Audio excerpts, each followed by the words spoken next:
Hello मित्रमैत्रिणींनो, स्वागत आहे माझ्या चॅनलवर।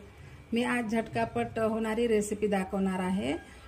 इकडे विदर्भामध्ये बेसन म्हणते त्याला, आणि खास करून पिठलं।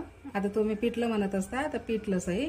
आता कढई ठेवलेली आहे तापाला, 2 चम्मच तेल ऍड करते मी।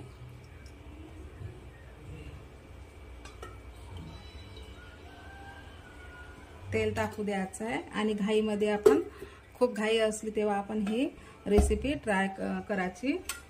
आता कांदा चिरून घे, हे बघा कांदा चिरून घेतलेला आहे असा एक चांगला छोटा छोटा, आणि मिरची तुम्ही आवडीनुसार घेऊ शकता, किती जणांचं बनवायचं त्यानुसार मिरची घेऊ शकता। आता आपण तेल तापाला तापू देऊ।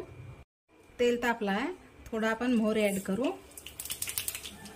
तडतडली म्हणजे अर्धा चम्मच जिऱ्याला पण होऊ द्यायचं आहे।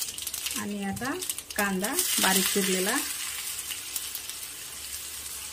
कांद्याला परतून घ्यायचं आहे।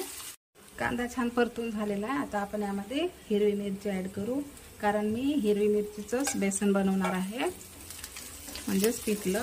आता या मिरचीला पण छान असं परतून घ्यायचं आहे, आणि तिखट पण तुम्ही ऍड करू शकता। मी आज हिरवी मिरचीचं बनवत आहे, आणि हिरवी मिरची ही वाली कोवळी आहे, छान स्वच्छ धुवून चिरून घेतली मी। याला पण छान असा परतून घ्यायचा आहे। हिरवी मिरची परतली आहे, आता आपण हळद ऍड करू अर्धा चम्मच। याला मिक्स करायचं आहे, आणि गॅस आता थोडा स्लो करून घ्यायचा आहे। आणि यामध्ये हे बघा बेसन आहे, मी त्याला अशी पाण्याने छान भिजवून घेतलेला आहे। असं कोणी पण करू शकते असं भिजवून, नाहीतर मग पूर्ण गोटल्या होऊन जाते। असं आता मिक्स करायचं आहे।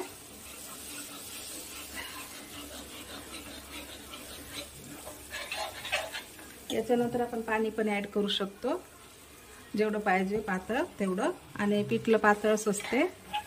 आता याला छान असं मिक्स करून घ्यायचं आहे। मिक्स करून घेते मी चांगलं, हे बघा असं मिक्स करून घ्यायचं आहे। आणि हे छान गाठी वगैरे काही बनल्या नाही। हे बघा हिरवी मिरचीचं बेसन खूप टेस्टी वाटते, ज्वारीच्या गरम गरम भाकरीसोबत खूप छान वाटते। आता यामध्ये आपण चवीनुसार मीठ ऍड करू।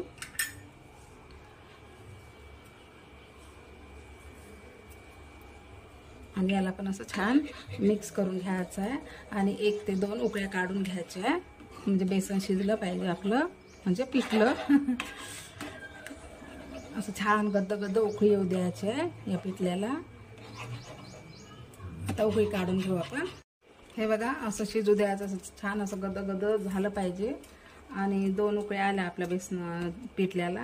आता यामध्ये सांबार ऍड करायचा भरपूर सारा, खूप सारा सांबार टाकला ना पिठल्यामध्ये, खूप छान टेस्ट येते, सांबाराचा फ्लेवर उतरू। आणि छान शिजू द्यायचं आहे याला। मी बऱ्यापैकी शिजू दिला आहे, झाला पण। आणि हे असं पातळ असते पिठलं। मी झुणका वगैरे शॉर्टवर टाकलेला आहे, आणि पिठलं पण टाकलेलं आहे। मी म्हटलं चला तुमच्यासोबत आता लॉंगमध्ये शेअर करते। हे बघा खूप सुंदर टेस्ट वाटते ही चण्याच्या डाळीचं बेसन, आणि म्हणजे पिठलं। आता आमच्या इकडे विदर्भामध्ये पिठलं जास्त नाही म्हणत, बेसन म्हणते याला। हे बघा झालं। आता आणखी 1 उकळी काढते मी। झालं आता बेसन तयार। मी 2 ते 3 जणांसाठी बनवलेलं आहे। या प्रमाणात तुम्ही तुमच्या प्रमाणानुसार साहित्य घेऊ शकता, पण हिरवी मिरचीचं नक्की एकदा ट्राय करा, खूप छान वाटते। आता मी झाकण ठेवलं नाही, कारण आता कामी लागणार आहे, जेवण करायची वाट पाहत आहे।